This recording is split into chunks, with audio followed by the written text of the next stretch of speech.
Okay, can everybody hear me?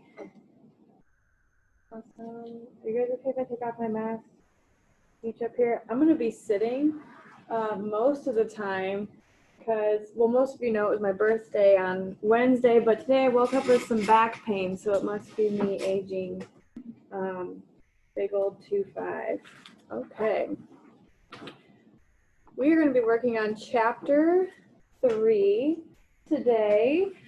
Just as a reminder, your chapter 2 lecture assignment, that's the one on my Wartburg. It's due at 11:55 tonight. I think a majority of you have that finished. I had a couple of you turn in that food label assignment. That's due on September 7th, which I believe is, when is that? Wednesday, that's Monday, isn't it? Monday is the 7th. We are meeting as regular 1:15 to 2:55 on Monday. We will be going through chapter 3 today, and chapter 3 assignment will be due, I believe, on the 11th. Somebody's already got this ahead of me, but let's see what time that is due.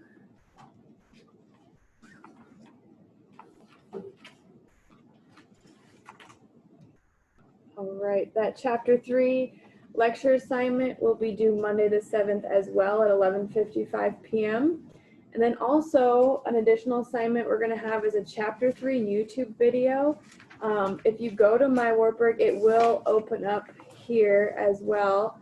There is a link, and I can also, let's see, it looks like, let me pull it up for these guys, change view.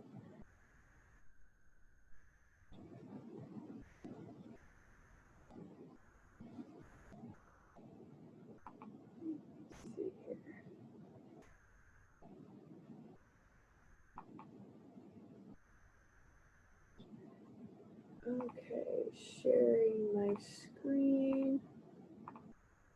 You guys will see it looks like this.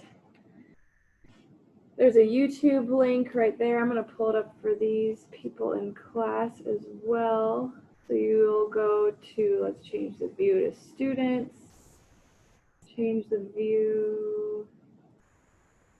Courses. Coursework. May not be open yet. It has a YouTube link on it. I think it's like a 10-minute video, and then there's some questions. So that is also due on, let's see, back to regular view.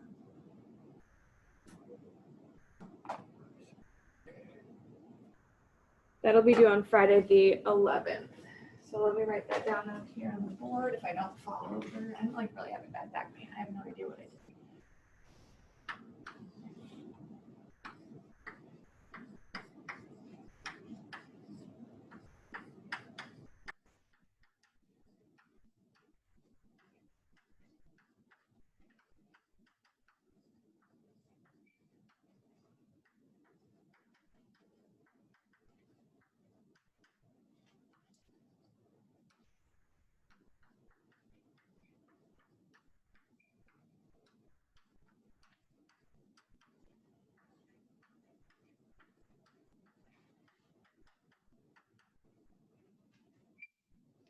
So sorry.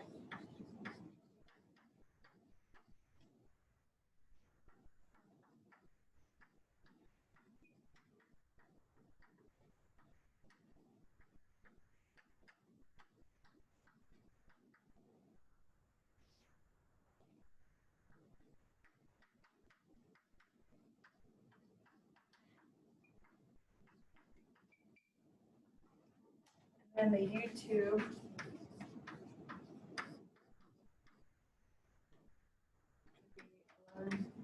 55 p.m. So sorry. 11. All right. Let me type that up in here really quick. Let's do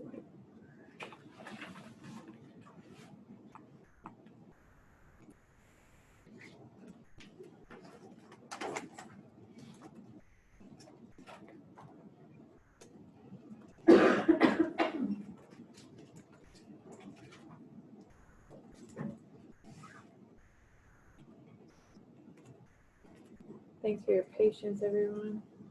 Make sure we're all on the same page. For the food label assignment, are we just emailing that to you, or is there going to be an upload spot? Yeah, if you want to email it to me, that's fine. That probably works the best. I don't have a turn-in spot for that. If you are somebody who's able to come in person, you're also welcome to turn it in person, but email would be the best.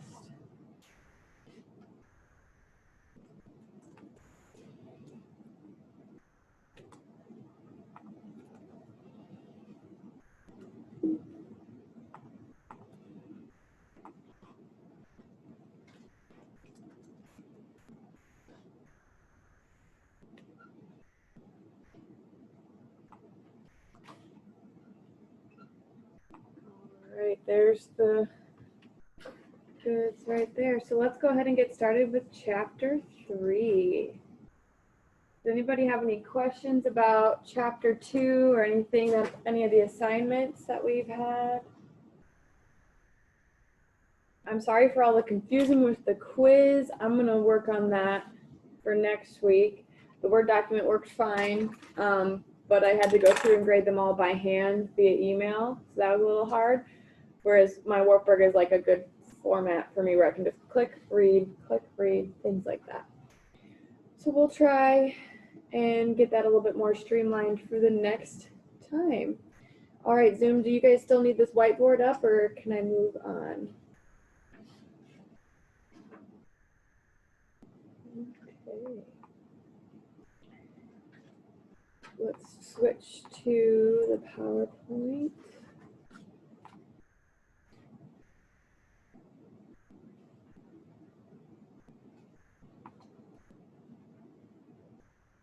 Not getting that an option.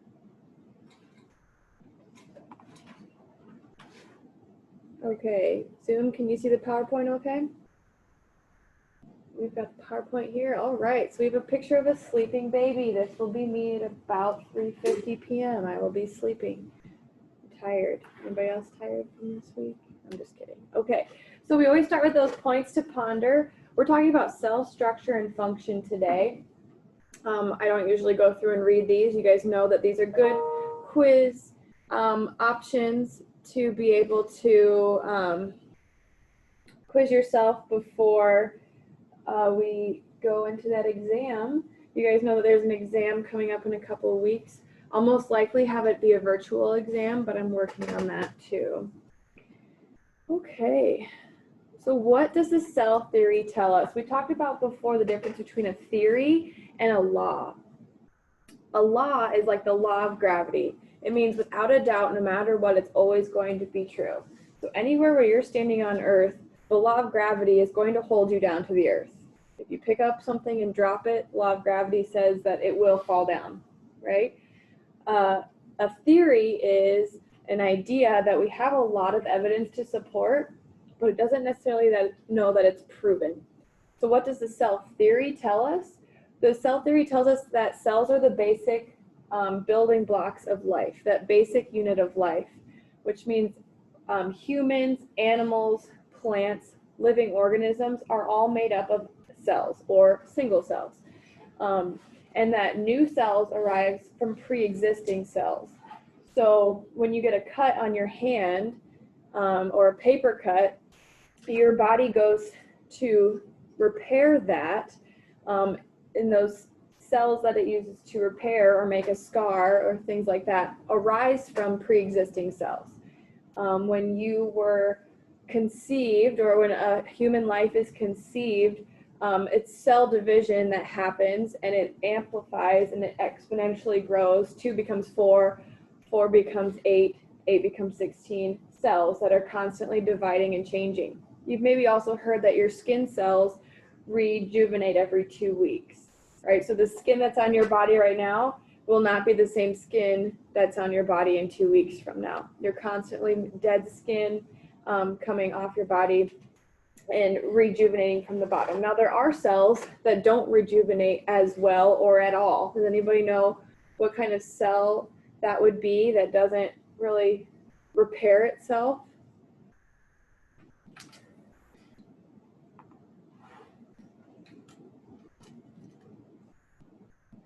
That would be nerve cells. So some nerve cells can repair, but that's why brain damage is actually a really big deal, right? That's why people are really worried about concussions and brain damage and things like that.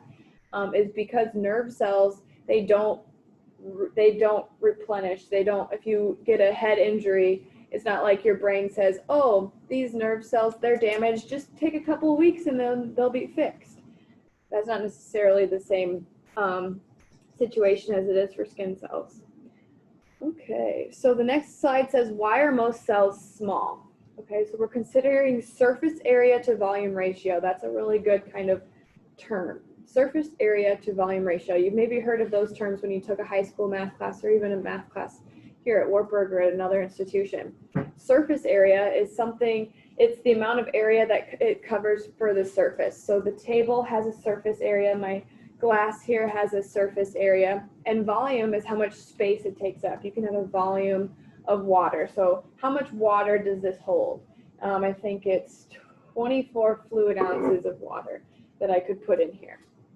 That's volume. So we're considering how much surface area do we have and how much space does something take up. So it says small cells have a larger amount of surface area compared to volume. So the question is, why don't we just have one big cell? Why aren't we just one big cell? That seems pretty efficient, right? But smaller cells have a larger amount of surface area compared to volume. And I'll write something on the board here in a second that will describe that a little bit better. This is an increase in surface area volume, or surface area allows for more nutrients to pass into the cell and waste to exit the cell more efficiently. Okay, so this is an example I like to go to. Does anybody like to go to the hibachi restaurant? Oh yeah. What do they do with their steak or their chicken or their vegetables to help them cook a little bit faster? Yeah, they cut them up into these little cubes, right? If I go home and I grill a chicken, it's going to take 20 minutes, right? But at the hibachi grill, they turn that grill up. They've got little chunks of chicken about this big. It takes them like 5 to 10 minutes. Okay, what happens? So you've got smaller cubes of chicken that are cooking a little bit faster. So the same thing here, right? Instead of having one big piece of chicken or one big liver cell in our body, if we have a whole bunch of those, they're able to take in nutrients and expel waste a little bit more efficiently than they were if we just had one big liver cell. Okay, you can also think of it as you've got a really big piece of pizza. I'm sorry for making people hungry. You've got a big piece of pizza, it's steaming hot, right? It just came out of the oven. Okay, what did you maybe learn when you were a little kid? To cool it off a little bit faster, you cut it up into small pieces, right? It's the same thing. When we cut things into small pieces, or in this case, when we have lots of itty bitty cells, they're able to work a little bit more efficiently. And this is due to the surface area to volume ratio, and I'll show you guys that in the next slide and also draw it on the board. There is a limit to how large a cell can be and be an efficient and metabolically active cell. So there's a threshold where it goes from being too little or too big to being the most efficient. And there's a give and take between having a big surface area and a small volume in order to take in nutrients and expel waste. Your cell does that. Okay, so thinking about surface area to volume in a cell. So here in this picture, you guys have 3 different pictures of cubes. You've got one big cube. It's greenish blue, maybe teal, some would say. And it's 4 centimeters is how big that cube is. Now you've got 8 in the next picture that are 2 centimeter cubes. And the next one you have 64 1 centimeter cubes, okay? The total surface area is height times width times the number of sides. If that's how you want to figure out surface area. And then we times that by the total number of cubes to get how much surface area is that cube giving off, okay? There's the total volume. It's height times width times length times the number of cubes. And then the surface area to volume ratio is right there at the bottom here. If you guys can see my mouse. Can you guys see my mouse? If we draw. Let's see if we've got a highlighter. Yeah, that's cool. Let's see if I can do that on this one. Highlighter. Here we go. This is what's important right down here. I know I'm not very good at highlighting, but that surface area to volume ratio. we want to know how to figure that out. So we've got the surface area and the volume ratio. So let me write this on the board and then I'll do it for the Zoom class as well. So we have a total surface area and we have a total volume. So here we have the height times the width times the other sides. So this is how we calculated the total surface area. So these are the total surface areas for those 3 cubes, and here's the total volume for those 3 cubes. So let's work on this big cube first, okay? So the big cube has a total surface area of 96 centimeters cubed, and it has a total volume of 64. Sorry. All right, can anybody do the math? How can we divide this down into a smaller ratio? And just to give you a big hint, the answer is going to be at the bottom to figure out surface area. The volume ratio. Yeah, so for sure the number 2 goes into both of those. We can figure that out, right? So if I divide this by 2 and divide this by 2, okay, so we know that 2 goes into 9 4 times. 4 times 2 is 8. That makes, so here you minus that, you make 1. Does everybody remember how to do long division? How many times does 2 go into 16? It goes into it 8 times. So then we have 3 and 2. So now we've got 48 to 32. So all I'm trying to do here is to minimize this ratio to the simplest form as best as possible. This is surface area to volume. Okay. Getting a little bit better here. What's a number that goes into both of those? 4. 4. Yeah. I'm going to divide each by 4. This is just a walkthrough of how we do that. You guys can probably figure this out. It's 8. All right, so now we've got 12 to 8. We're almost there. We can divide these by 2. What number? 2? Is that what's next, or is it 4? Yeah, there we go, 4. Hopefully this is just a little bit of a review. This is 3, this is 2. Okay, so we've got a 3 to 2 ratio. They even broke it down a little bit further into 1.5 and 2, but 3 to 2 is fine. Okay, so that's that first cube. Okay, so that's kind of how they figured that out. Okay, they took the surface area that they found and the volume that they found and made it into a ratio, and they made the ratio to a simplest form. Okay, so now at the bottom here, we have 3 different surface area to volume ratios. Okay, out of these numbers, to figure out which makes the cell the most efficient, is we want the biggest number when we divide them. So what I mean by that is take the first number, divide it by the second number, and whatever that answer is, you get a number. So 1.5 divided by 1 is 1.5. 3 divided by 1 is 3, and 6 divided by 1 is 6. Whichever of those numbers is the biggest means that it's the most efficient for that cell, which makes sense, right? We just talked about if you cut your steak or your chicken or whatever you're eating or your vegetables into small pieces, it's going to be the most efficient. It's going to cool off better. So that's how this diagram here correlates with this number here. Okay, this number here would give us the number 6, right? We take 6 divided by 1, and then that's why this is the most efficient. So if somebody said, maybe a test question or a quiz question would say, here's 3 surface area to volume ratios. Okay, you've got 3 of them. They're down here. You've got this one, and this one. You've got this one right here, this one, and this one. Here's 3 surface area to volume ratios. Which is the most efficient for the cell? Which is the greatest surface area to volume ratio? It'd be 6. 6 to 1 at the bottom right. Anybody have any questions over this part?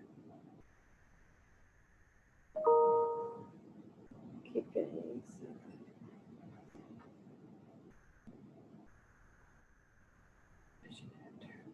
somebody needs to get into the Zoom. We're going to take a pause button.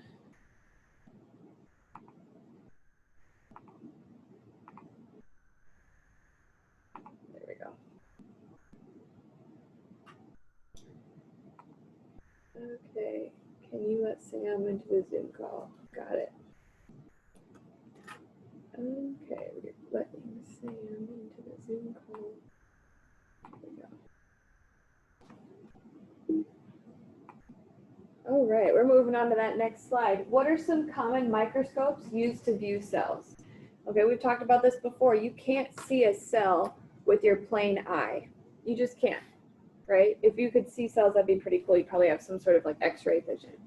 But we have tools in science that allow us to look at really itty-bitty things so that we can understand them better. So in the next couple of slides, there's going to be different types of microscopes or scanning tools that we use to look at itty-bitty things. So the first one is a compound light microscope. And this is, let me make sure that I'm recording. Pause recording. Yeah. Okay. The first one is a compound light microscope. It has lower magnification. So if you think about it, if you zoom in on a photo on your iPhone, you have to keep pushing your thumbs together and apart to zoom in. This one would be maybe just like you zoom in slightly, right? This has a lower magnification, like a magnifying glass, right? So magnification just means how zoomed in are you? This one uses light beams to view images. So it uses different lenses and then light, and it reflects that to view different images. And then you can view live specimens with this, which is really cool. I had a class at UNI where we looked at cow sperm, and if you heated it up to a certain temperature, you could actually see them swimming under the microscope. So that's pretty cool. So this one, you can view live specimens if needed. Okay, we've got the transmission electron microscope. So this one's a 2D image. So you guys know what a 3D image it would be. It'd be like a 3D movie. This is a 2D image, so it's like you're looking at your screen right now. These use electrons to view internal structures. So we know what electrons are. They are what make up an atom. And it uses these electrons to look at something that's on the inside. This is a high magnification, and it's no live specimens because it just kind of takes a picture of it, right? That 2D image, you can't really see anything moving, but it is super zoomed in. So you could look at an image of a dust particle, or which a dust particle has some bacteria in it, but also most dust particles are dead skin cells. You probably have maybe heard of that before. And then we have this scanning electron microscope. This is really cool. It's a 3D image, so it can kind of give you a sense of something in its location. It doesn't mean that it jumps out at you while you're looking at it like a 3D movie would, but it has the ability to look at a different dimension, and I'll show you guys a picture of what it looks like when you have an image of that on the next slide. So this uses electrons as well, which is why it says electron microscope here. This highlighter is really hard to use. Sorry, it looks very sloppy. But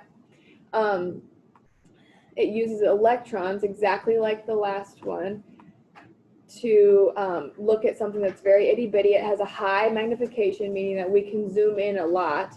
And you can't look at live specimens because this is also an image. I'm sorry that I'm sitting down for most of the PowerPoint today. I'm feeling old. Okay. So here's the 3 different types of microscopes and some types of images that you can see. Okay, so here we're looking at red blood cells. Luckily, you guys all have red blood cells. The first one is that light micrograph. So here we can see the red blood cells in the middle, here. And we can see the blood vessel wall, which is around that outside part. This is using that light micrograph. So this would be a possibility to see some live specimen, but I'm guessing what is going on here is that this is some sort of pre-prepared slide. Those little red dots in the middle are the red blood cells. The transmission electron micrograph, so now you can see down here, this is the total magnification. It goes up with each thing. Total magnification is right here for those on Zoom. As you can see on the next one, the total magnification gets up to 10,000. So essentially that's times itself how much we're zoomed in. So it's like zoom, zoom, zoom, zoom, zoom, zoom, zoom, zoom, zoom, zoom, zoom on your phone. Okay, more zoomed in. Now you can see this is a single red blood cell right here. And that single red blood cell, it looks a little bit bigger in this picture because we're zooming in on just like this part right here, itty bitty. Here's that blood vessel wall on the bottom. Just to give you a little bit of reference point. So we're just zooming in even more. It's a 2D image, as you can see. There's no different shading or anything like that. The scanning electron micrograph is where you can have a 3D image. And so let me see if I can zoom in on this slide. Yeah, so that's a little bit better of an image here. Let's see if I can do it on this. No, that's not what I wanted to do. Okay, I wanted to zoom in on this. Previous next screen. I wonder if I could do that. Anyway, so you guys have a really good image of this now. So what I wanted you to see is that this is a 3D image. You can see the different shapes. You can see how they are in relation to others because of the shading and how they're colored. And these are those individual red blood cells. There's a lot of them in there. You can also see the shape of those red blood cells. They're kind of oval with a little bit of an indent on top, and you can actually see how those are indented, like up here. We've got some of that indentation up here. You guys can kind of see where I'm drawing, not really, but that's okay. So those are the 3 different types of microscopes, and you're able to zoom in more and more with each, and they each are good for their own reasons. So what are the 2 major types of cells in all living organisms? So you have prokaryotic cells and eukaryotic cells. You maybe have heard of these words before. Does anybody know which category humans would be in? Would it be in prokaryotic or eukaryotic? Yeah, somebody in class said eukaryotic cells. Remind me of your name, please. Macy. Macy. Oh, sorry. I knew that. Dark hair. I'm a hair person, so normally if I can recognize people by the types of hair that they have.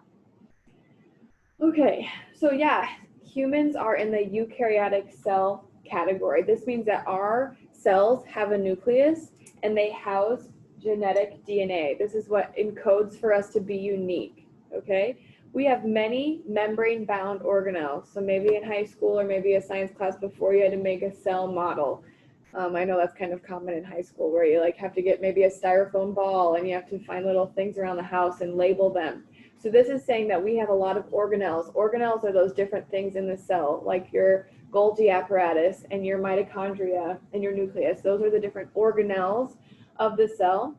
And membrane bound means that those organelles usually have some sort of like quote unquote wall. It's not necessarily a wall, but like some sort of lining on the outside that allows them to be selective about what ions and chemicals can get through to your cells.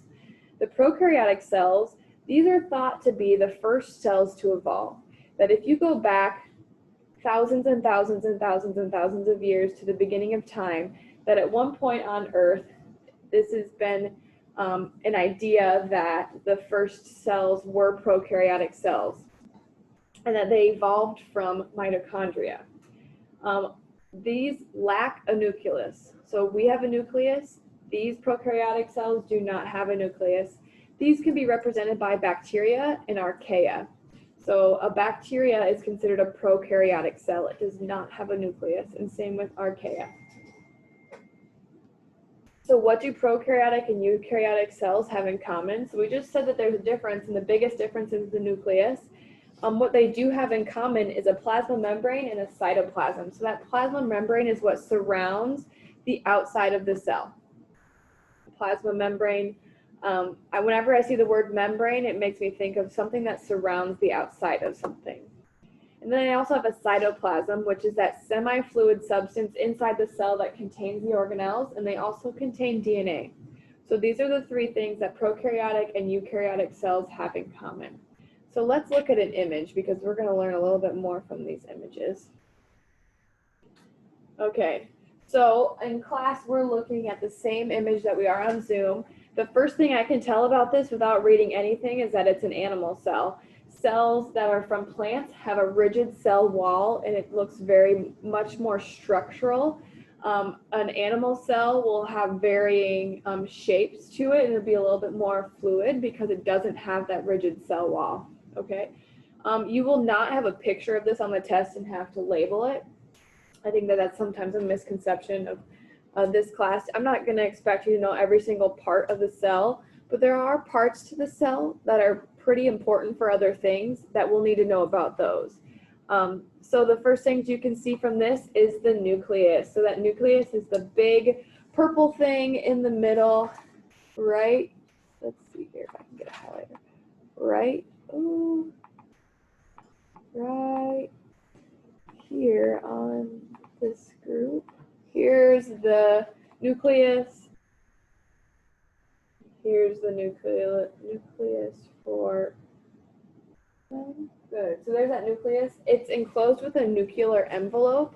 And the way you can remember that is like before you send a letter off, you put it in an envelope. The envelope is what surrounds that letter. It encodes for something. Maybe you wrote a letter back home saying, "Mom, please send me snacks. Wartburg isn't letting me leave very much. I'm hungry." Okay, so that's your letter. You're going to maybe put that in an envelope. That's what that nuclear envelope does. It just kind of surrounds that nucleus. Then we've got the nucleus itself. This is the region that produces subunits of ribosomes. So what you need to know about that is our DNA has a bunch of those base pairs in it, those nucleotides. They code for certain things. The pattern in which those letters are is the reason for your being. It's the color of your hair, the color of your skin, the color of your eyes. It's your mood. It's your mobility, all of those things. So it's a lot of different things. Our DNA codes for proteins, and the proteins are what do a lot of these cellular processes. And so this region, it produces subunits of ribosomes, and those ribosomes are what make the proteins.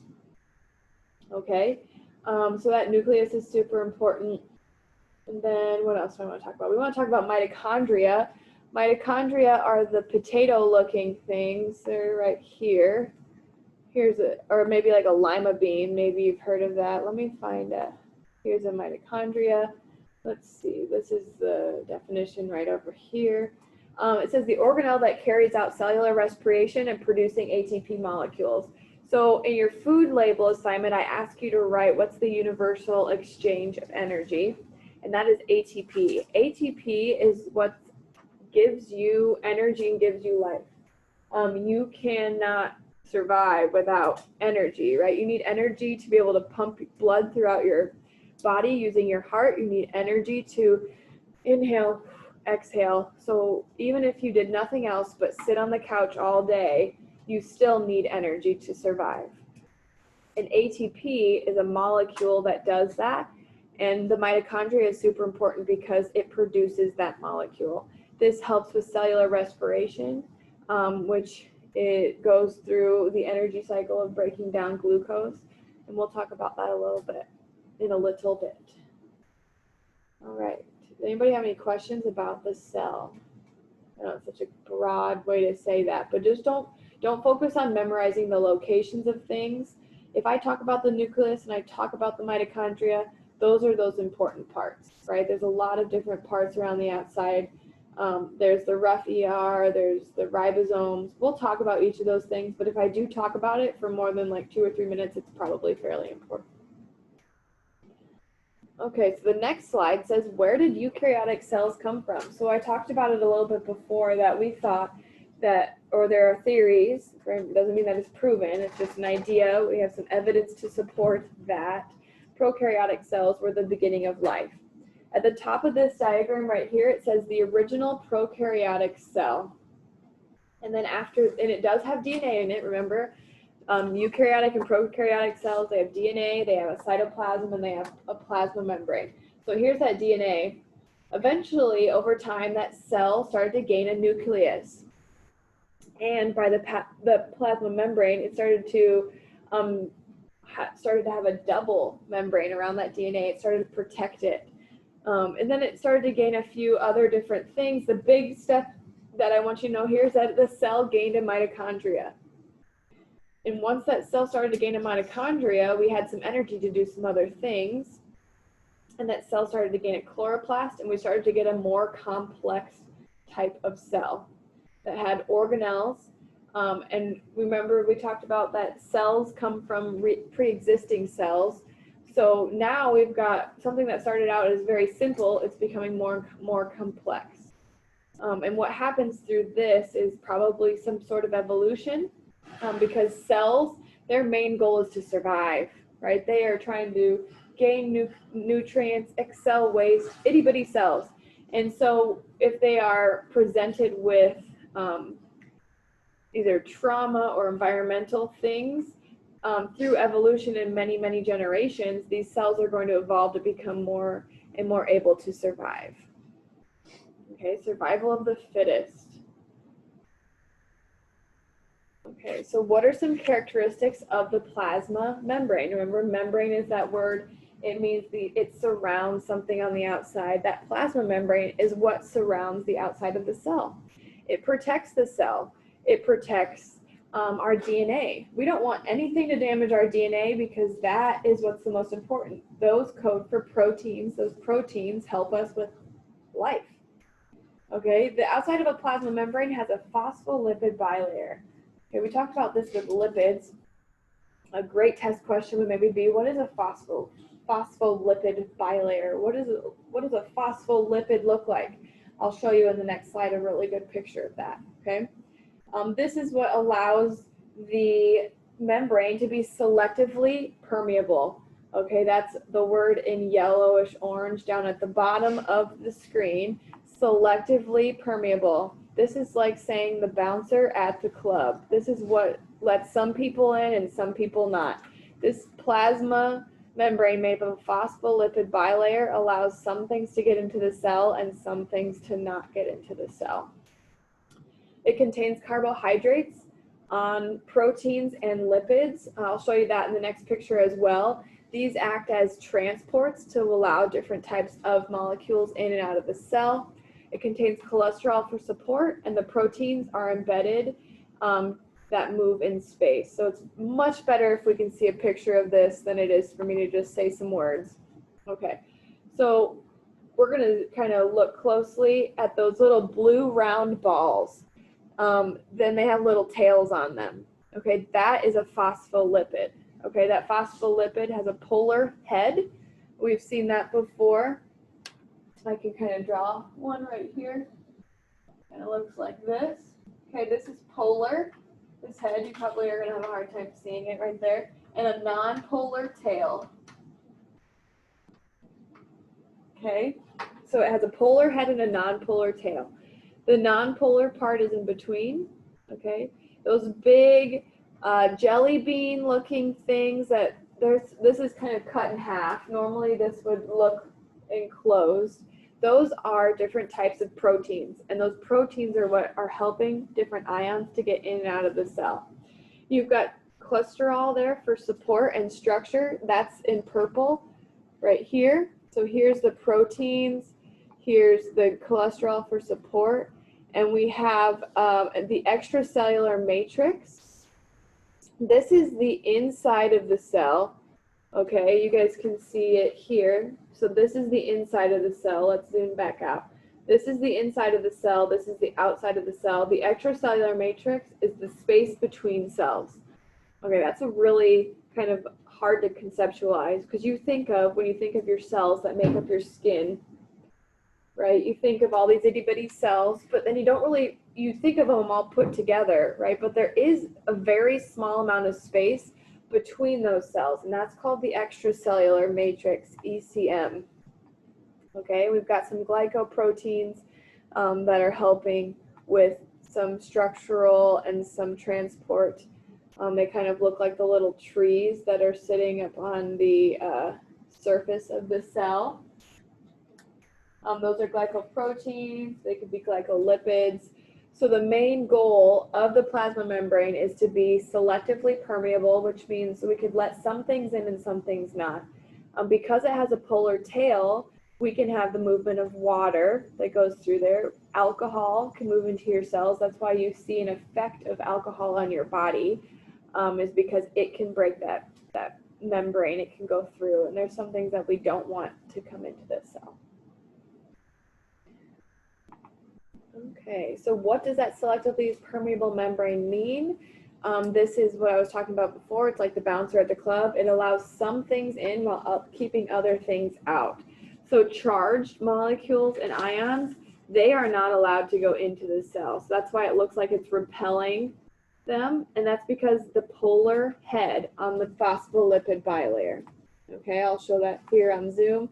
These charged molecules and ions, it kind of looks like they're repelling off. It's because those are not allowed in. It also shows that we can have the movement of water in and out of the cell, and most likely using some sort of protein carrier in between. It kind of is like, this is a security checkpoint at the airport. You know, you can't have more than 3 ounces of liquid, and you can't really have food unless it's pre-packaged. You can't really, you know, bring a dog that's more than, I think it's like 15 or 18 pounds through the security checkpoint. So that's kind of what this is. Non-charged molecules, so molecules that don't have a charge, they can move in and out of that membrane. Macromolecules, do you guys remember what a macromolecule is?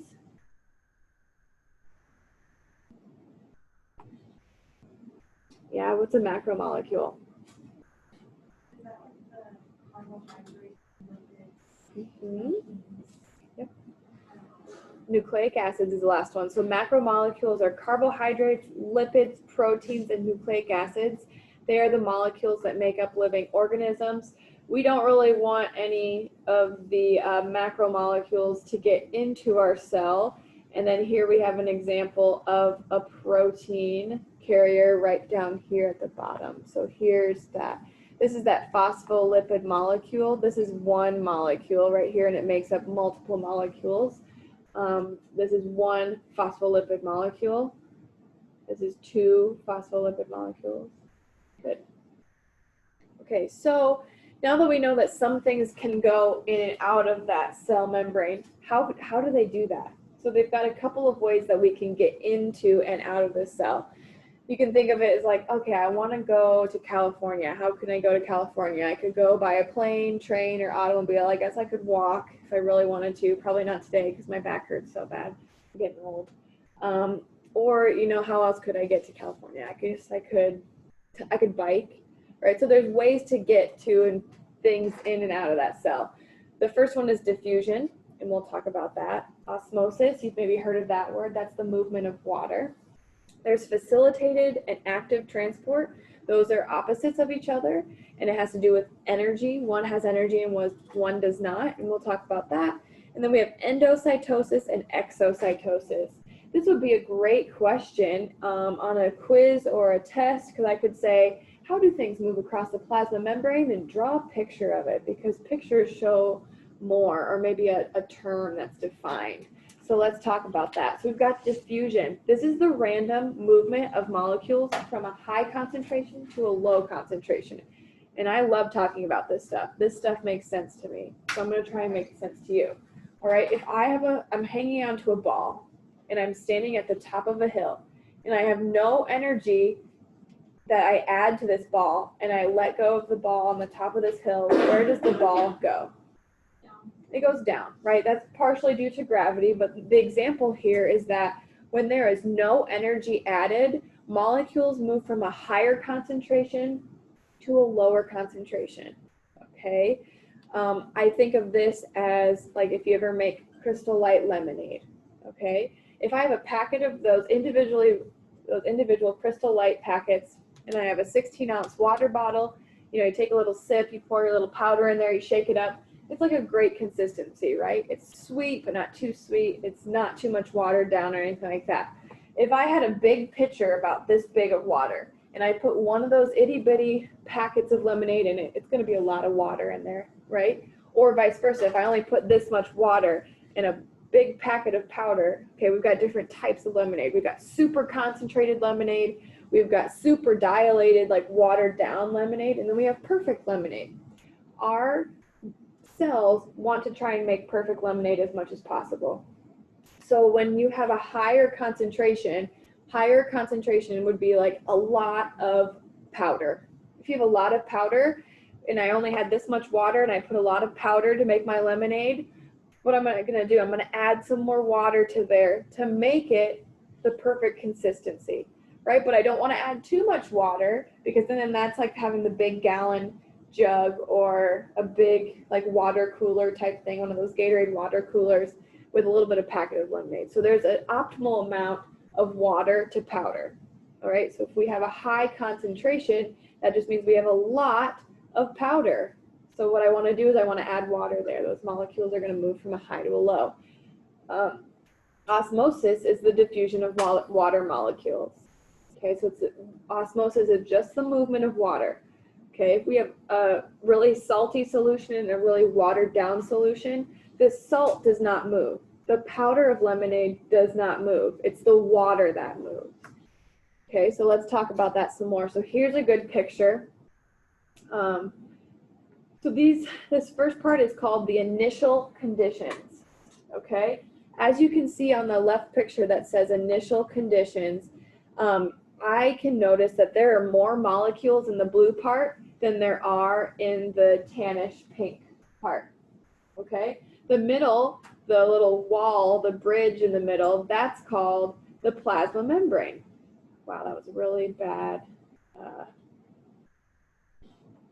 highlighting here from my section over here. But the plasma membrane is that bridge looking thing right in the middle. This is that plasma membrane. You can see on the right that there are more molecules on the outside than there are on the inside. Okay, those molecules are water, and the little purple squares are different particles. Okay, we want to have equilibrium as much as possible. So what are we going to do? We're going to move some water into our lemonade or into or out of our cell to make it equilibrium as possible. Equilibrium just means equal. That root word being equal right here. We're trying to be as equal as possible on either side. We want optimal lemonade. We want a perfect ratio of water to powder. Equilibrium conditions. So what happens here is that more water is on the outside than the inside of the cell. So we move some water because water is one of those things that can move across that plasma membrane. The bouncer at the club says, yeah, water you can get through. And we want to do that in order to make perfect lemonade. Hopefully you guys are following all my analogies here. I think those tend to help a little bit.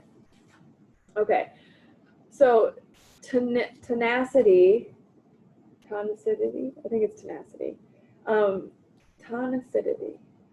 I can never remember how to say that word.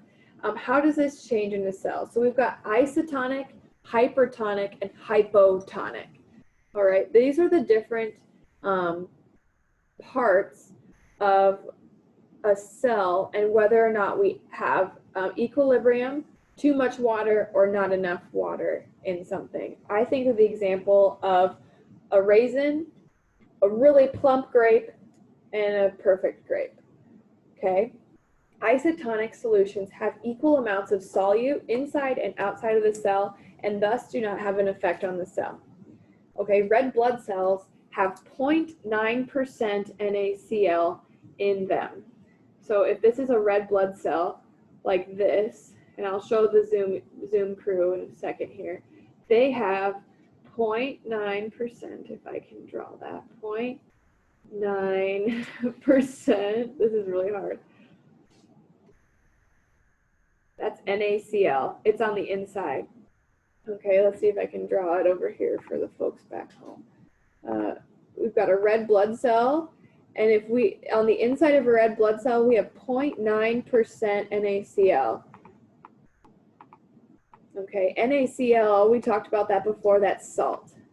Okay, isotonic solution would be that the space around the outside of the red blood cell also has 0.9% NaCl. Remember, we're worried about the water though. So if I have 0.9 NaCl and I want to make 100% solution. So I'm going to draw that for you guys out here. So we have that space on the outside of the cell. It also has the 0.9% NaCl. So you take 100% minus 0.9 because I want to have 100%, and that's what your water is. Can anybody take 100 minus 0.9? What do you get?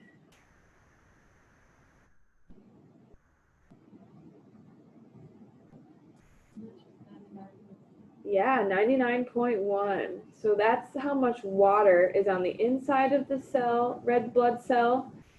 Oops, sorry, touched too many buttons here. This is hard.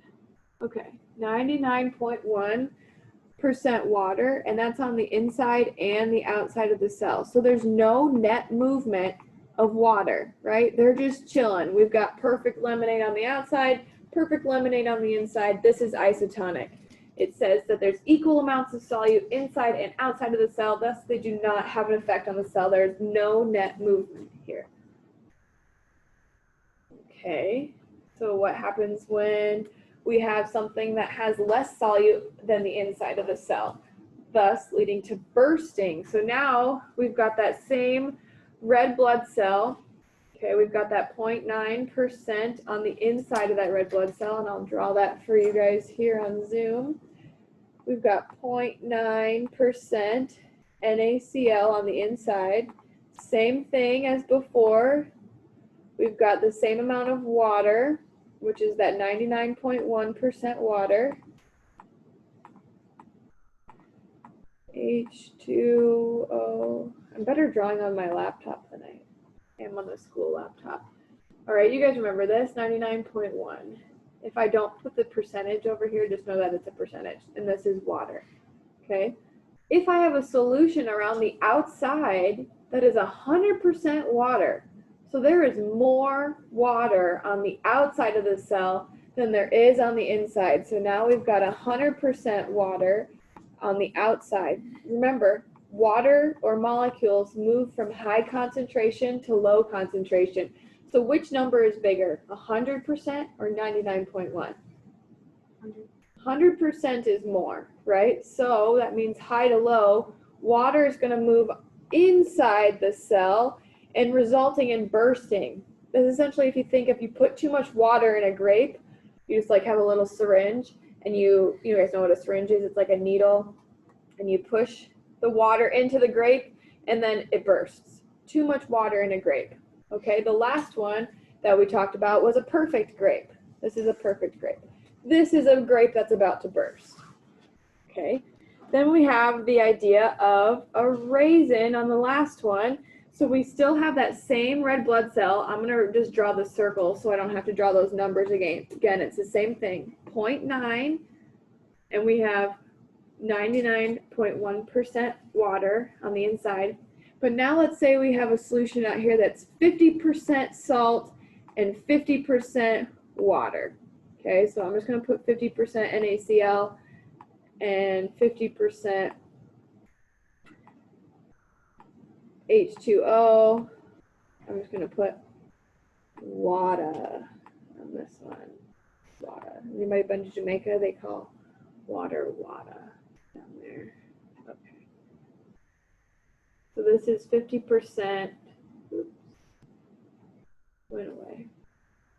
Okay, that's a 5. All right, so it's 50% water and 50% salt. I'm just going to draw it once for you guys up here because I'm not as good as drawing it.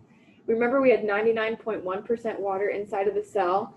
Water moves from high to low. Which direction does the water move? In or out of the cell? Out. Yes. So the water moves out and it results in a raisin. We don't have as much water. So that's what this looks like up here. That's why those red blood cells look kind of weird.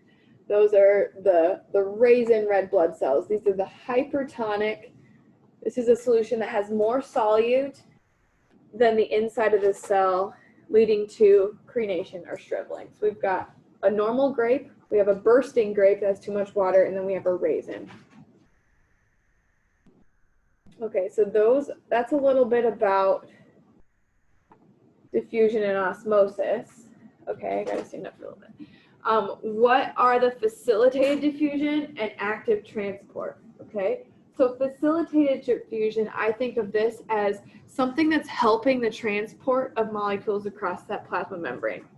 Remember that this is moving from high to low concentration, and they're using a protein carrier.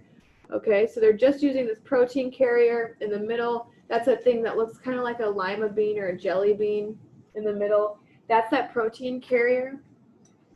Facilitated transport, it's just kind of facilitating and it's helping it across. I'm kind of thinking of this as like your advisor at Wartburg. Okay, they're not really your teacher. They may be in some classes, but other than that, they're kind of just helping you along. They're telling you which classes to take. They're a benefit to you. We are using this to make sure that we put glucose inside and outside of the cell. Okay, and remember, this is no energy is added to this. This is really important. No energy is added to facilitated transport. So they move from a high concentration to a low concentration. Same thing, right? I'm standing at the top of the hill. I'm the protein carrier. The ball is the glucose. I just let go of that ball with no energy, and it moves from high to low. Active transport is what's next, and this is the opposite of facilitated transport. Okay? This is using ATP or energy. I will highlight that. It uses ATP, using ATP, big one right there. Active transport. This allows us to go from low concentration to high concentration. It allows us to go across the concentration gradient. Okay? So here on the inside of the cell, we have ATP. It's present. It's right there. ATP is that little firework looking thing. Okay, as you can see, we have some Na, which is some sodium. We have some potassium, which is K. There are more sodiums and potassiums in the blue part. On the outside of the cell, there's more potassium and sodium. But we want to kind of pump some of this sodium and potassium to the outside of the cell. How can we do that? To go across that concentration gradient, we need to have energy. Okay, so now I'm standing at the bottom of the hill and I have a ball, but I need to get to the top of the hill. So what do? I use my protein carrier. I'm the protein carrier. I pick up the ball and I use that sandwich that I had for lunch, and I use that energy and I carry it back up the hill, low to high.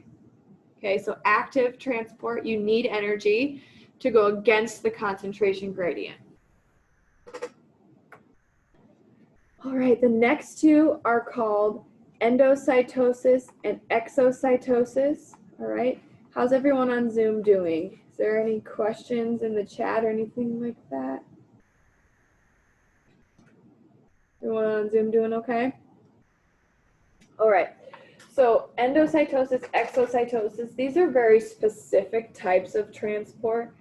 This just means that we have something that's kind of big on the outside or the inside of the cell, and we're going to need to kind of adjust in order to do that. So I think of this like you're at the airport and your luggage is over 50 pounds. Like, you can go, but they may have you pay a fee, right? Or if you find somebody who's really nice and they let you like take your shoes out of one thing and put it into your backpack so that your thing is not 50 pounds. That's what I think of with endocytosis. We've got endocytosis to transport molecules or cells into the cell via an invagination of the plasma membrane to form a vesicle. So here we kind of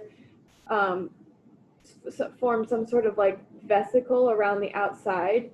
All right, it allows it to protect that molecule. The plasma membrane does that. All right, so I'm going to draw that on your guys's here.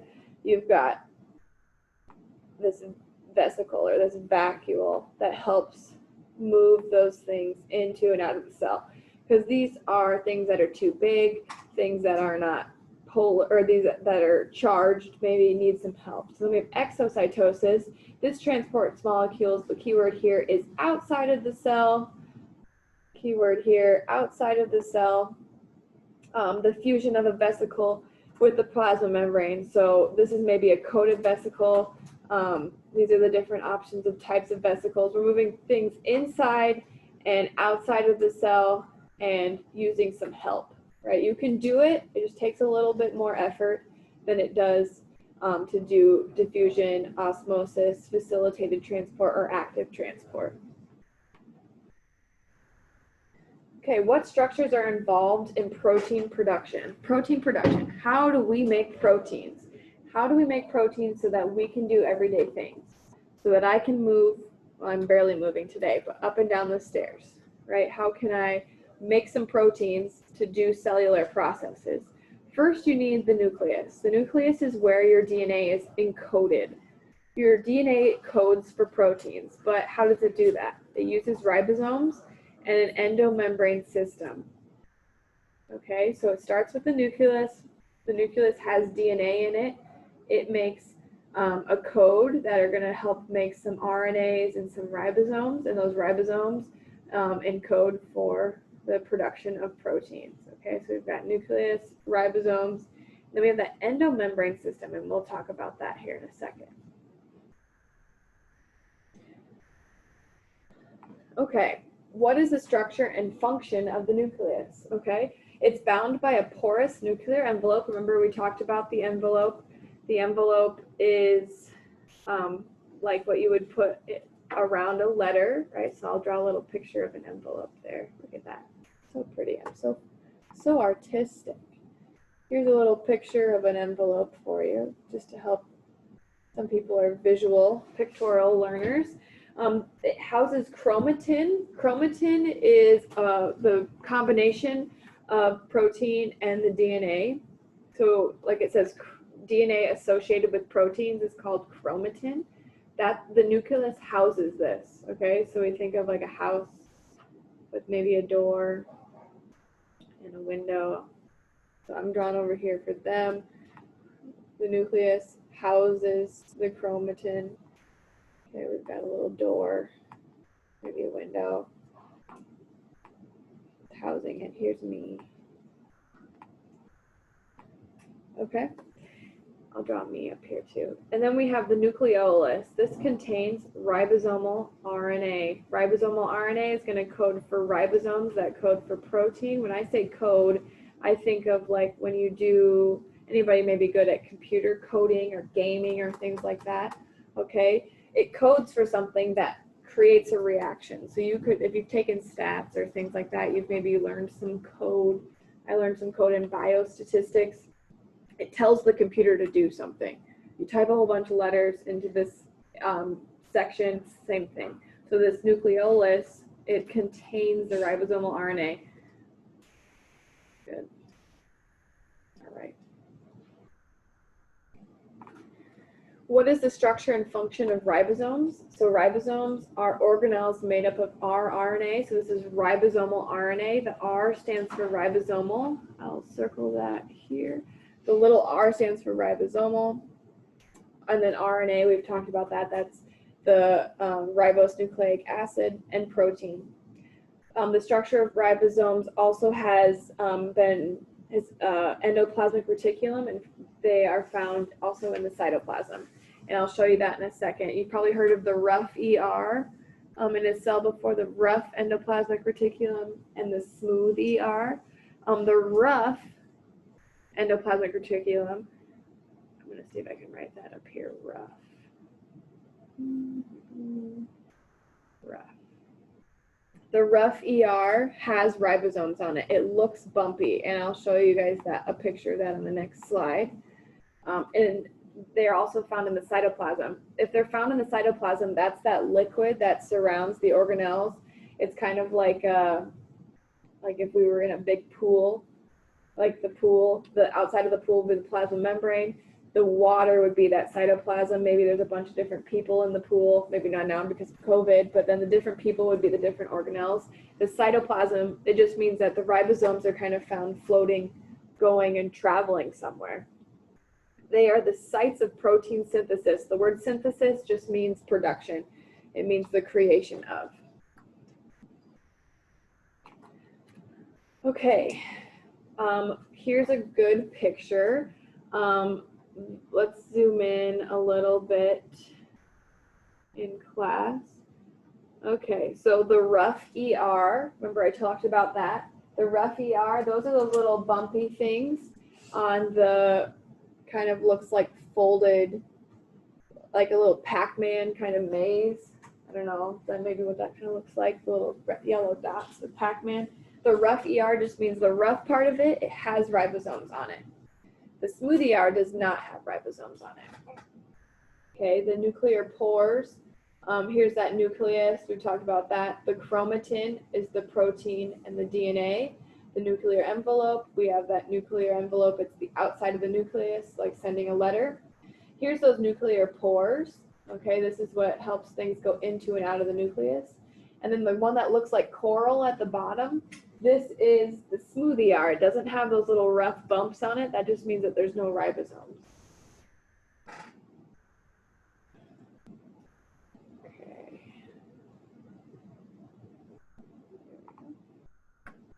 Okay, so what is the endomembrane system?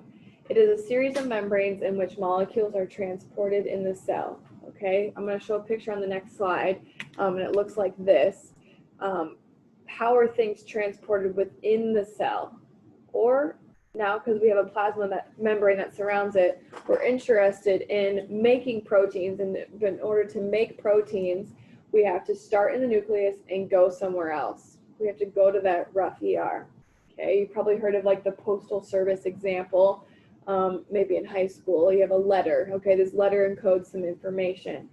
Okay, that information needs to leave your house and go to somebody else's house. Okay, the endomembrane system, it consists of the nuclear envelope, which we talked about. Ooh, I just drew that really bad. I tried to draw a straight line. It involves the endoplasmic reticulum, the Golgi apparatus, lysosomes, and vesicles. Let's talk about it in this picture here. Okay, you don't need to memorize this picture, but we maybe need to know the terms. Okay, so how does the endomembrane system function? We're interested in coding DNA to make ribosomes that make proteins that help with functions of living. Okay, so here we have those different terms. Let's start with the nucleus, that big purpley thing at the bottom. We know what that nucleus is. It's usually the biggest part of the cell. It's fairly identifiable under a microscope. So there's that nucleus. We have the rough ER, which is at the bottom right.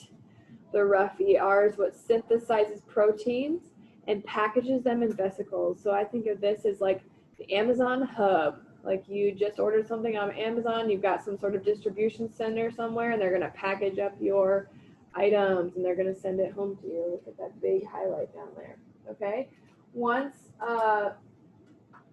And what's important about the smooth endoplasmic reticulum here at the bottom left is that it makes lipids that help with other functions that later will help us as well, but these don't produce proteins, okay? It is then transported in a vesicle, so your Amazon package is in a box, and it goes to the Golgi apparatus. So we're right here. It goes to the Golgi apparatus, it's in that package. Inside of there are proteins. Okay, here's the Golgi apparatus. This modifies the lipids and the proteins, and it sorts the packages. So this is kind of like you had your Amazon distribution center here. This is the Amazon distribution center in the bottom, the rough ER. And then this is your post office or a regional post office of some sort. Now this is where maybe most of the ones around here, it'd be like Des Moines or Cedar Falls has like a regional post office where things come, and it's going to distribute it to the correct location, okay? Then we have some sensory vesicles. These are just like those little, like the post office drivers, I guess I would say, that are going to take your Amazon package and move it to where it needs to go. Most likely they are secreted outside of the cell, which means that they are exited, and so that they can, those proteins can do some sort of function for us. We have 30,000 proteins, different types of proteins in our body, and scientists only know about the function of about 10,000 of those. So we have lots of proteins in our body. They do lots of different functions, and we have so many that we don't even know what some of them do as functions. So those are the different steps of how proteins are synthesized. Think of it as a package, like a mail letter. Okay. The next slide says, how can we summarize the parts of the endomembrane system. Okay, we have the smooth and the rough ER, and we have the Golgi apparatus. Remember, the smooth and rough ER, the endoplasmic reticulum is what ER stands for. These are like your distribution centers. Those are like the Target distribution center, the Amazon distribution center. They've got your package there. They package it up in a nice little package, a vesicle, some sort of box or an envelope. And then we need to transport it to the Golgi apparatus, which is like your regional or your local post office. And those are the kind of those summary steps to that endomembrane system. Remember, our goal for cells is to function, right? We want to bring waste into and out of the cell, or not waste. We want to bring nutrients in, waste out. We want to have functions that allow us to survive. Okay, so we do that by making proteins. Then we have lysosomes. These are membrane vesicles made by the Golgi that contain digestive enzymes. Okay, this is what digestive enzymes are what helps break things down. I didn't show you which ones the lysosomes were on the previous slide, previous two slides. I would say that they're maybe the least important out of the ones that they mention here. But then we have the vesicles. These are those small membrane sacs used to transport. This is your cardboard box. This is your envelope. This is your shipping flat rate package, whatever that is. Those are those vesicles. They're going to help move the package, the contents of your package. Okay. I'm doing okay on Zoom. Anybody have any questions so far? All right, trying to get through the PowerPoint here so that we can have a great Friday. We've got less than, let's see, we got 50.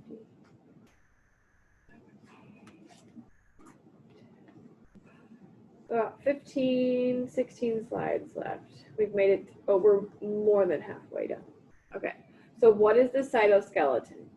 Okay, when I see the word skeleton, I think of something that allows for shape and protection, and that's exactly kind of what this does. So we have a series of proteins that maintain the cell shape, as well as anchors and or moves the organelles in the cell. Okay, so the cytoskeleton is very important for, like I said, maintaining shape and structure, kind of anchors it in. They're made up of 3 types of fibers. So fibers, when I think of fiber, I think of like a string-like substance. The fibers that make up the cytoskeleton are the microtubules, actin filaments, and the intermediate filaments. So those are bolded for you in that orange color. These are the 3 types of fibers that make up the cytoskeleton. Okay. The word cilia and flagella, these are both made of microtubules, which are fibers, okay, and they are used for movement. When I see the word flagella, I kind of think of the word like flag, the word flag, okay, and I think of a flag kind of moving in the wind, okay, so cilia and flagella, they are used for movement. Cilia are about 20 times shorter than flagella. That's just a fun fact. Here's a picture on the bottom right of cilia and flagella. Sperm have flagellum on them that allows them to, because their goal is to fertilize an egg, so they've got to swim. They have flagella on them. Cilia are kind of the things maybe found in your digestive tract that help with movement of things. So those are important. Cell junctions. Okay, we talked a little bit about the space between 2 cells. So we know what a cell looks like, right? An animal cell, it has that plasma membrane on the outside. We know that we have more than 1 cell. And so in between all of those cells are the cell junctions, okay? The junctions, like it says, are between cells of human tissue that allow them to function in a coordinated manner. Okay, how do different cells communicate to each other? Okay, we have 3 main types of cell junctions. We have adhesion junctions, we have tight junctions, and we have gap junctions. Adhesion junctions, tight junctions, and gap junctions. Essentially saying, how do we connect the different cells? and how do they work together. Adhesion junctions, I think of the word adhesion like tape, right? You think of adhesion, you think of tape, adhesion tape. These are mechanically attached adjacent cells. These are common in skin cells. So here you have the filaments of the cytoskeleton. Remember we talked about that. They're the shape and the structure. Cytoskeleton, think of the skeleton of your body. Okay, here is the intercellular space. So, oops, that's in between the intercellular space. Okay, the word intercellular is a good reminder. So if you've ever done intramurals before, intramurals, you do sports and activities with people in your own school. Inter, I-N-T-E-R, collegiate athletics, you go and you play other schools.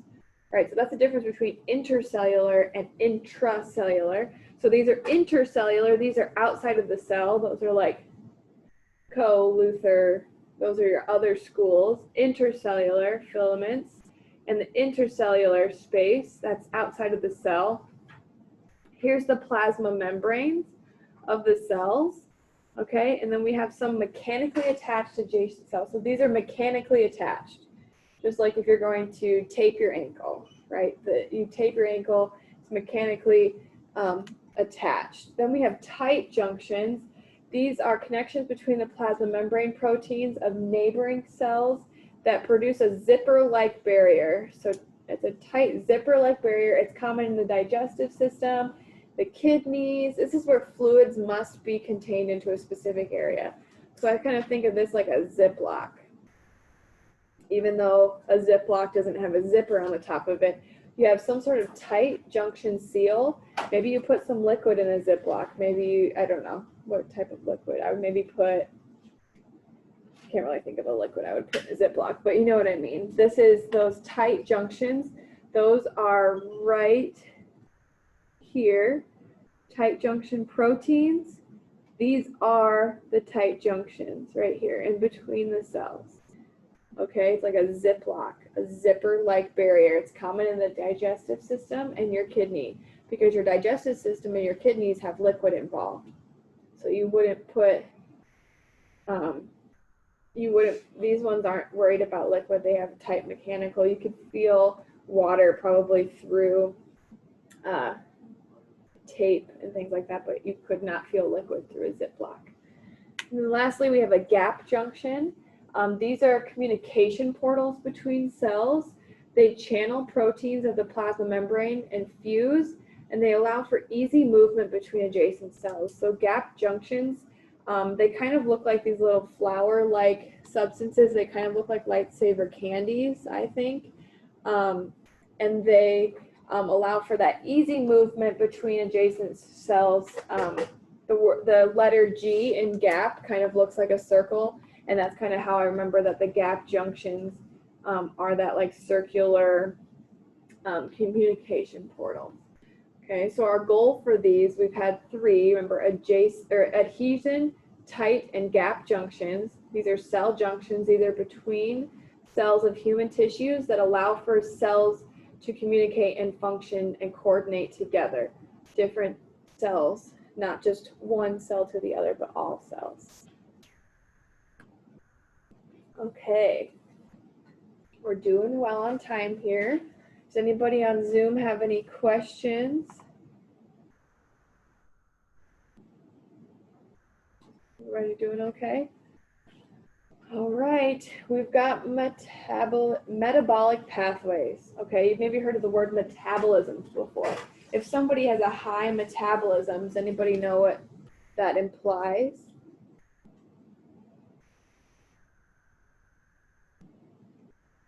Anybody know what it means to have a high metabolism?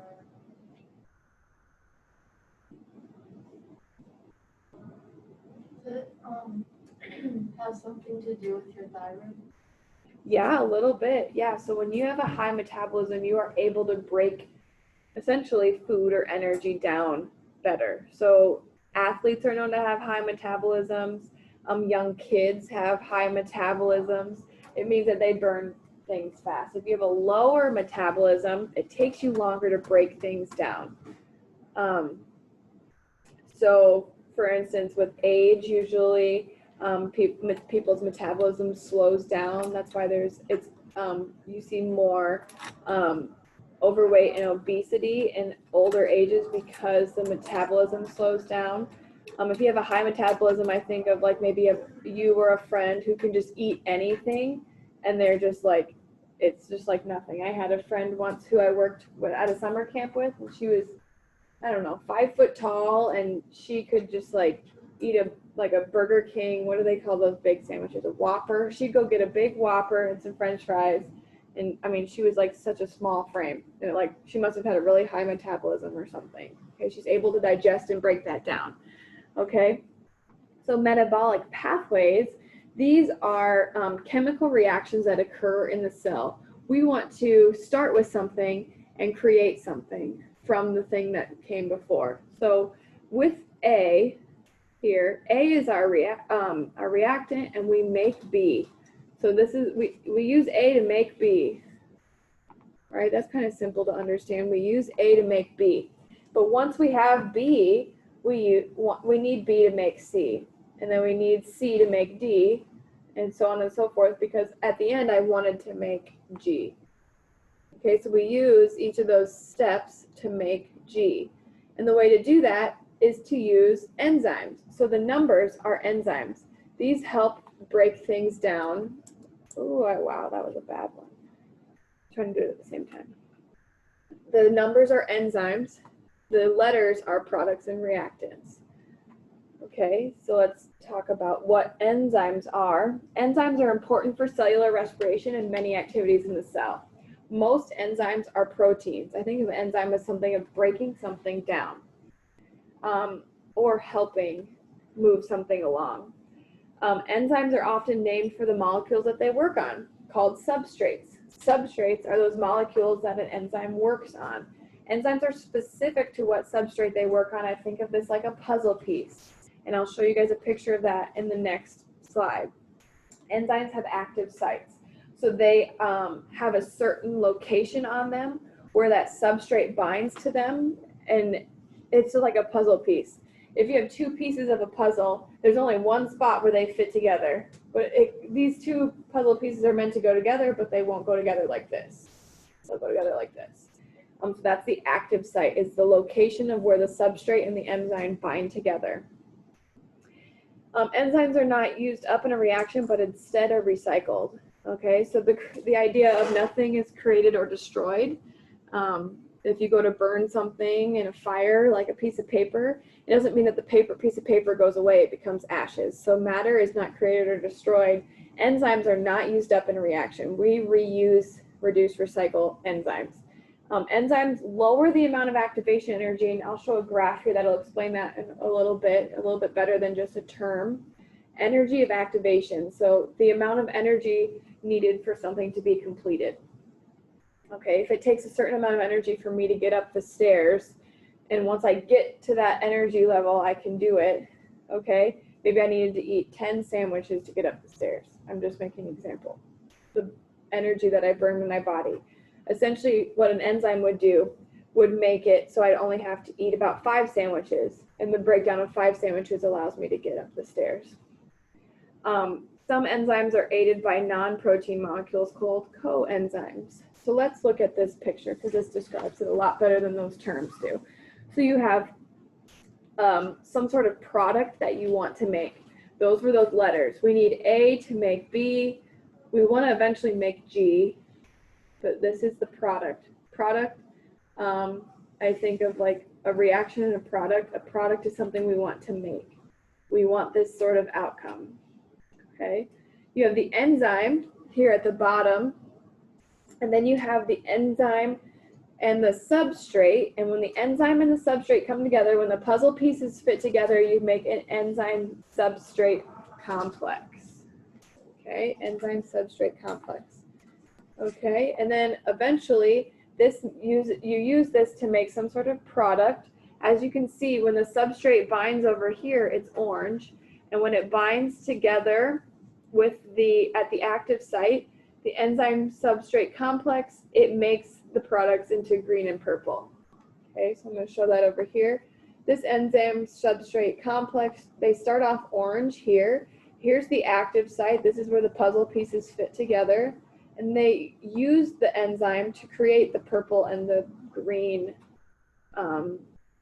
product. We can do the same thing and it changes the product over here. So it says degradation, the substrate is broken down into smaller pieces. So the orange pieces, as you can see, are attached, but the purple and green ones are not attached. So we can use an enzyme to break things down. Okay, we can also use an enzyme to bring things together. The substrates are combined to produce a larger product. Okay, so those are the differences between synthesis and degradation. We can use an enzyme to do both of those things. This is broken down into smaller products. The second one is used to produce something that's larger. Okay, here's this graph I was telling you about, okay? Think of the beginning as the energy of the reactant, okay? This is, I ate some sandwiches, I've got some energy, I'm ready to go. All right, I need to go up the stairs now, all right?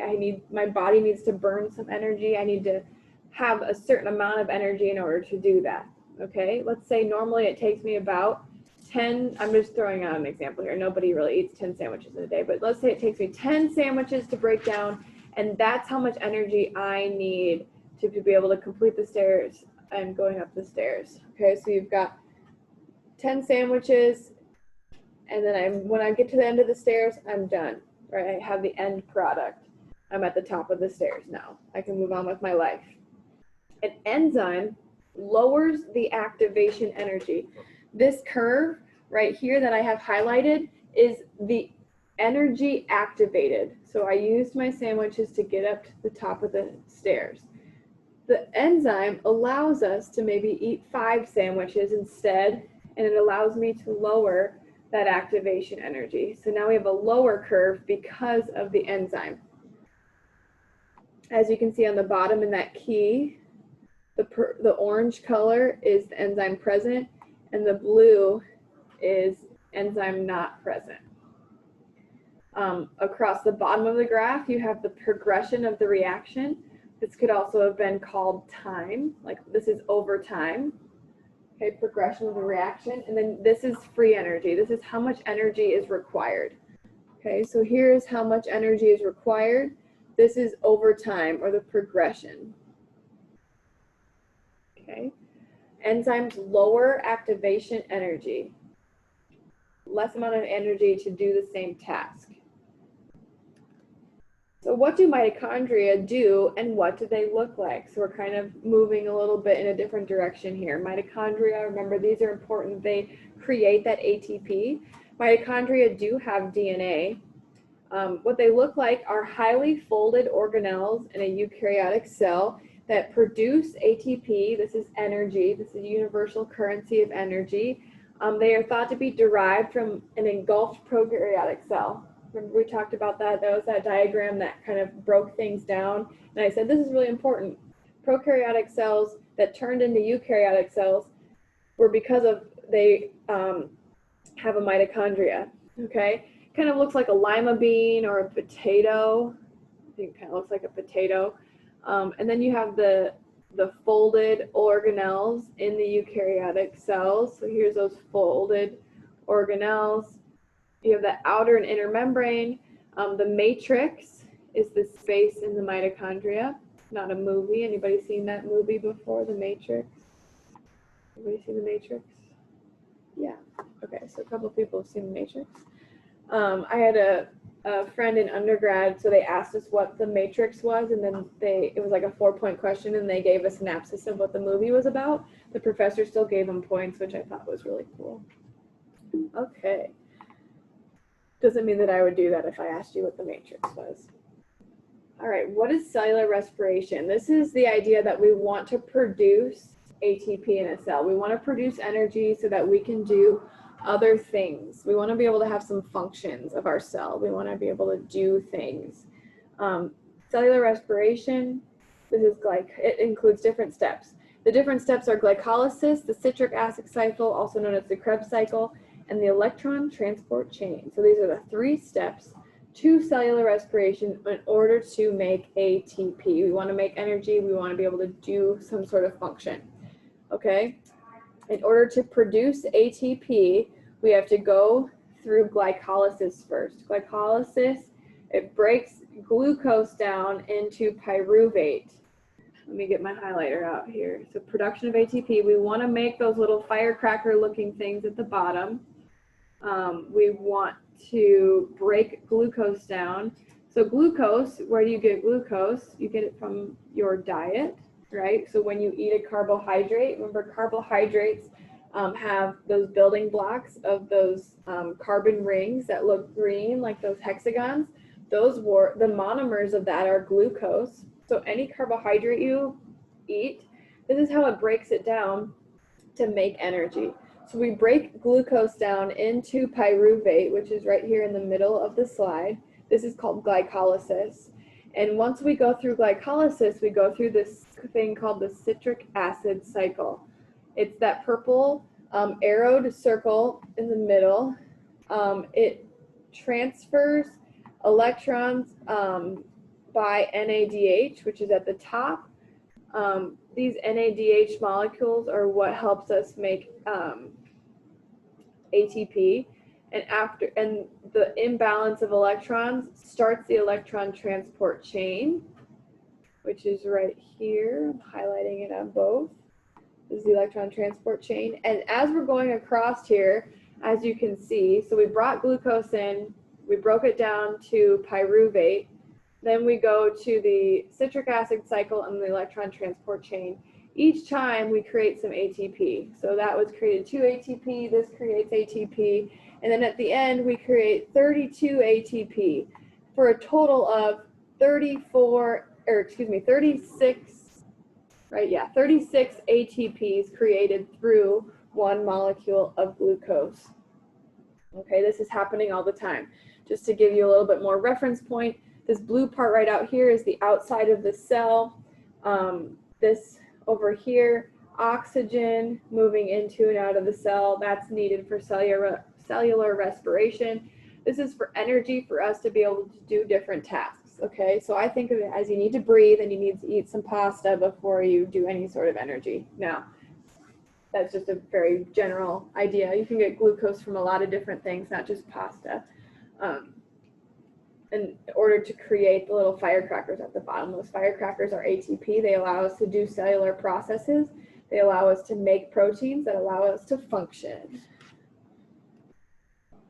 Glycolysis, so that was the green part right there, the green square rectangle. This occurs in the cytoplasm, so this is in the middle of the pool, the liquid of the pool. It breaks down glucose into 2 pyruvate. Those are just some key words there. The NADH and 2 ATP molecules are made. This does not require oxygen. Okay, the key things that you need to know here, the NADH and the ATP it makes allows for us to go through that the electron transport chain. Okay, we have the citric acid cycle or the Krebs cycle. This is oh, sorry, you guys don't see that yet. This is a cyclical pathway, which means it's circular, that occurs in the mitochondria. Remember the mitochondria, the potato, lima bean looking things. These produce NADH and 2 ATP. They release carbon dioxide, which we release carbon dioxide when we take a deep breath. In oxygen, out carbon dioxide. Okay, so citric acid cycle, that's the one that's a circle. It's a cyclical pathway, which means that it's circular. It's one part leads to another, and it occurs in the mitochondria, which you can see on the picture from before. It's inside of the potato.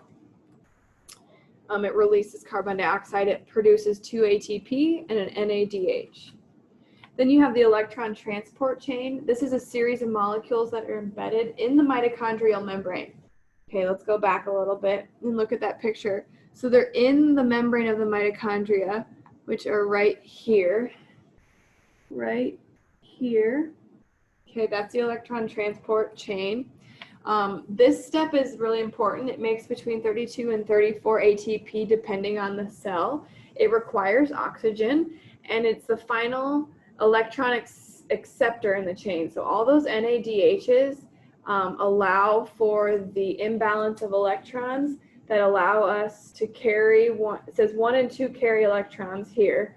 So those NADH carry the electrons. The imbalance of electrons, those charged particles, requires oxygen, and it makes a lot of ATP. It makes 32 to 34 ATP.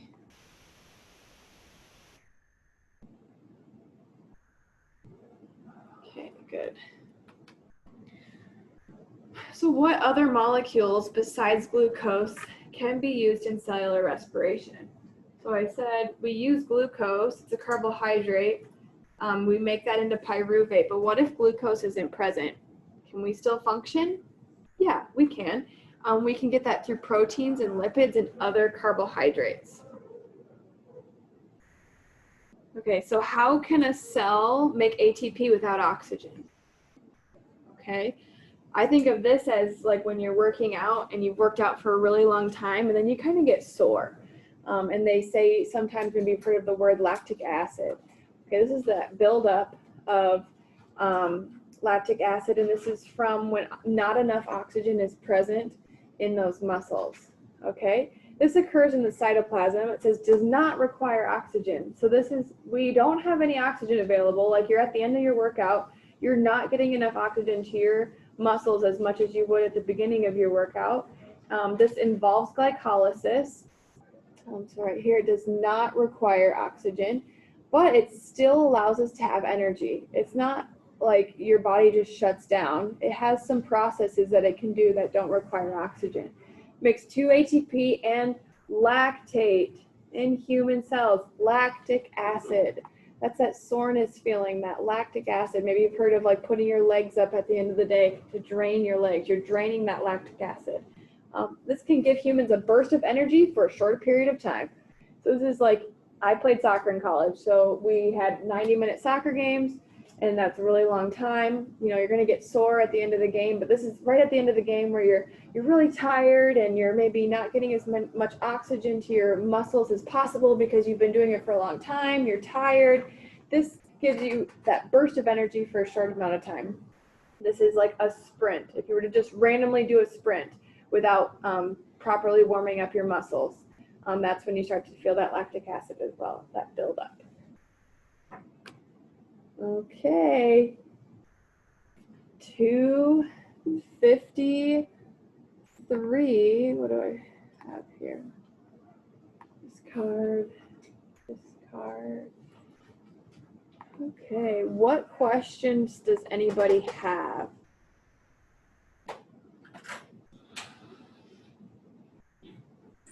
Does anybody have questions on Zoom? I apologize that I didn't walk around enough. Like I'm in actually a lot of pain. So yeah, feeling old. Does anybody have any questions? You can stick around on the Zoom if you have individual questions, or you can shoot me an email.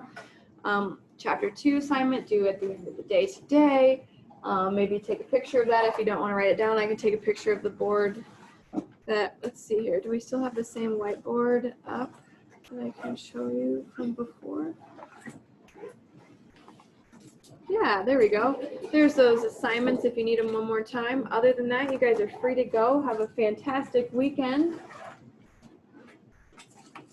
And email me if you have any questions on anything, or you can unmute right now if you're on Zoom and just ask. But other than that, you guys are free to go. Have a great weekend.